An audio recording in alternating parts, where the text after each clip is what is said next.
జై శ్రీరామ్ అందరికీ నమస్కారం వెల్కమ్ టు న్యూస్ అఖండ నేను మీ కస్తూరి శ్రీధర్ మిత్రులారా ఈ న్యూస్ విన్నారంటే మీరు ఖుషి అయిపోతారు న్యూస్ మాత్రం సూపర్గా ఉంటుంది ఓకేనా ఢిల్లీలో ముస్తాఫాబాద్ అనే ఒక నియోజకవర్గం ఒకటి ఉన్నది దానికి సంబంధించింది ఇప్పుడు ఈ న్యూస్ అర్థమవుతుందా నిజానికి ఈ ముస్తఫాబాద్ పేరు శివపురి అని కానీ లేదా శివ విహార్ అని కానీ పిలుస్తూ ఉన్నారంట ఈ శివపురికి మూడు పక్కల కూడా 3 నియోజకవర్గాలు ఉన్నాయి ఈ 3 నియోజకవర్గాల్లోని కొన్ని ప్రాంతాల్లో ముస్లింల జనాభా చాలా ఎక్కువగా ఉంది అయితే 2004లో అధికారంలోకి వచ్చినటువంటి కాంగ్రెస్ ప్రభుత్వం ఈ 3 నియోజకవర్గాల్లోని ముస్లిం ప్రాంతాలన్నిటిని కూడా కలుపుతా ఒక కొత్త నియోజకవర్గాన్ని తయారు చేసింది ఆ విధంగా తయారు చేసి ఆ నియోజకవర్గానికి ముస్తఫాబాద్ అని చెప్పి పేరు పెట్టారు అర్థమవుతుందా ఓటు బ్యాంకు రాజకీయాల కోసం ఆనాడు కాంగ్రెస్ పార్టీ ప్రత్యేకంగా ఈ ముస్తఫాబాద్ నియోజకవర్గాన్ని అయితే సృష్టించింది ఇకపోతే ఈ ముస్తఫాబాద్ నియోజకవర్గంలో అధికారికంగానే 40% మంది ముస్లింలు ఉంటారు కానీ అనధికారికంగా 50% వరకు ఉండొచ్చు అనేది ఒక అంచనా అనమాట అంటే మయన్మార్కు చెందినటువంటి రోహింగ్యా ముస్లింలు బంగ్లాదేశ్కు చెందినటువంటి మియా ముస్లింలు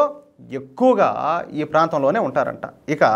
ఇప్పటి వరకు ఈ ఢిల్లీని పరిపాలించినటువంటి ఏది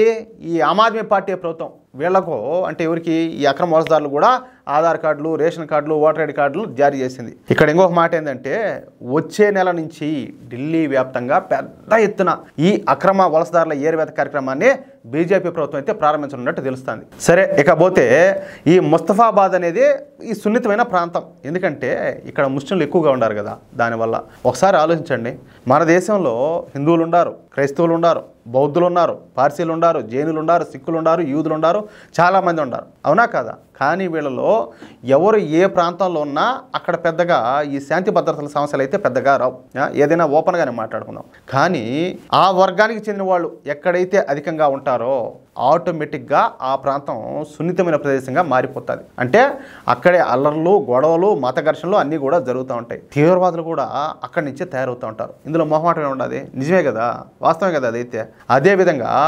ఈ దిక్కుమాలినటువంటి ఈ ముస్తఫాబాద్ కూడా సున్నితమైన ప్రాంతం అన్నమాట 2019లో మోడీ ప్రభుత్వం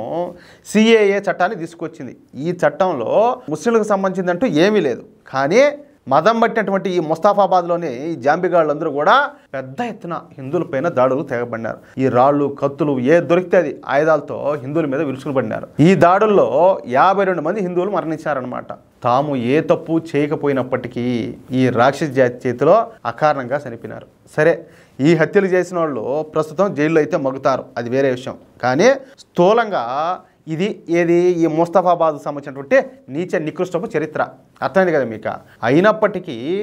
ఈ ముస్తఫాబాద్లో గెలిచి తీర్తానని చెప్పేసి ఎవరా మన హిందూ సింహం అయినటువంటి మోహన్ సింగ్ బిస్త్ గారు ఛాలెంజ్ చేసి మరి తోడగొట్టి గెలిచాడట్టే ఊరికే కూడా కాదు హిందువులందరినీ కూడా సంఘటితం చేసి హిందువులందరినీ కూడా పోలింగ్ బూతుల దగ్గరకు వెళ్ళేలా చేయగలిగినాడు ఢిల్లీ మొత్తం మీద హిందువులు ఎక్కువగా ఓట్లేసింది ఎక్కడయ్యా అంటే ఈ ముస్తఫాబాద్ నియోజకవర్గంలోనే అందుకనే వాళ్ళు అంతమంది ఉన్నా కూడా ఈయన గెలవడానికి కారణం ఏంది మన వాళ్ళందరూ ఓటేయడం వల్లనే అందుకు కారణం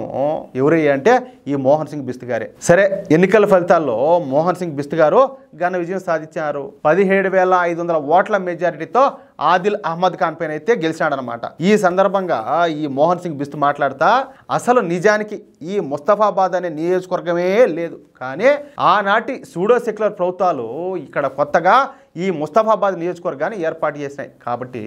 నేను ఇప్పుడు చెప్తున్నా ఈ ముస్తఫాబాద్ నియోజకవర్గానికి శివపురి అని కానీ లేకపోతే శివ విహార్ అని కానీ పేరు మారుస్తాం నేను ప్రమాణం చేసి మరీ చెప్తున్నా ఖచ్చితంగా ఈ ముస్తఫాబాద్ పేరును చెత్త కుండీలో పారేసి దీన్ని శివపురిగా ఈ నియోజకవర్గానికి పేరు మార్చి అదే స్థాయిలో ఈ నియోజకవర్గాన్ని అభివృద్ధి చేస్తానని మాట్లాడినాడు నా తడాకా చూపిస్తానంట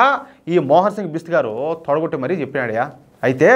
2026లో జరిగేటటువంటి నియోజకవర్గాల పునర్విభజనలో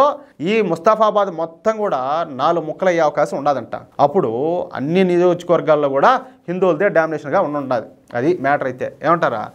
ఏమైనా కానీ ఆ ప్రభావం కనపడుతుంది మనోళ్ళు అయితే ఏమంటారా నిజమే కదా మిత్రులారా ఈ న్యూస్ కన్నా మీకు నచ్చినట్లయితే తప్పనిసరిగా ఈ న్యూస్ నలుగురికి షేర్ చేయండి అదేవిధంగా ప్రతి ఒక్కరు కూడా మీ యొక్క అమూల్యమైన అభిప్రాయాలను ఖచ్చితంగా కామెంట్ చేయండి మన ఛానల్ మీరు కనుక ఇంతవరకు సబ్స్క్రైబ్ చేసుకున్నట్టయితే ప్రతి ఒక్కరు కూడా సబ్స్క్రైబ్ చేసుకోండి ప్లీజ్ సపోర్ట్ చేయండి జై శ్రీరామ్